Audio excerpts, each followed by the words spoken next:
મોરબીમાં 2 દિવસ પહેલાં થયેલા અપહરણ કેસમાં હાલ પોલીસે 5 જેટલા જે આરોપી છે તેની ધરપકડ કરી છે। અપહરણના જે સનસનીખેજ જેવા સીસીટીવી ફૂટેજ છે તે અત્યારે સામે આવી રહ્યા છે। વેપારી દુકાનમાં સૂતા હતા તે દરમિયાન 2 કારમાં આવેલા ઈસમોએ આ જે વેપારી છે તેને ઢસડી અને દુકાન બહાર લઈ જઈ અને ગાડીમાં બેસાડી અપહરણ કર્યું હતું। તે સ્પષ્ટ સીસીટીવીની અંદર દેખાય છે। જે ભોગ બનનારના ભાઈ સાથે રૂપિયાની લેતી દેતી મામલે જે અમરસિંહ સોંઢા નામના વેપારી છે તેમનું અપહરણ છે તે અપહરણ કરવામાં આવ્યું હતું। પોલીસ દ્વારા નાકાબંધી દરમિયાન કહી શકાય કે જે ધરમપુર ગામ છે તેની પાસે કાર રોકી અને ભોગ બનનારને હેમખેમ છોડાવી અપહરણકારોને પૈકી 5 ઈસમો છે તેમની ધરપકડ છે તે ધરપકડ કરવામાં આવી છે।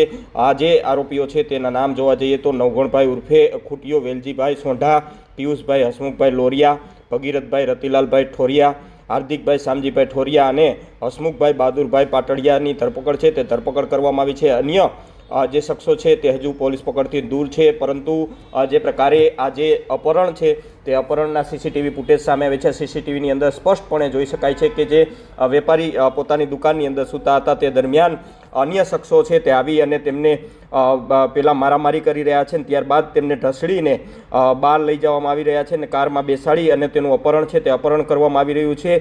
પોલીસને આ જે ઘટનાની જાણ થતાં પોલીસે તાત્કાલિક નાકાબંધી કરી અને કહી શકાય કે જે અપહરણકર્તાઓ છે તેમને પકડવાની તજવીજ છે તે હાથ ધરી હતી। તેમાં અત્યારે 5 જેટલા જે શખ્સો છે તેમની ધરપકડ છે તે ધરપકડ કરવામાં આવી છે।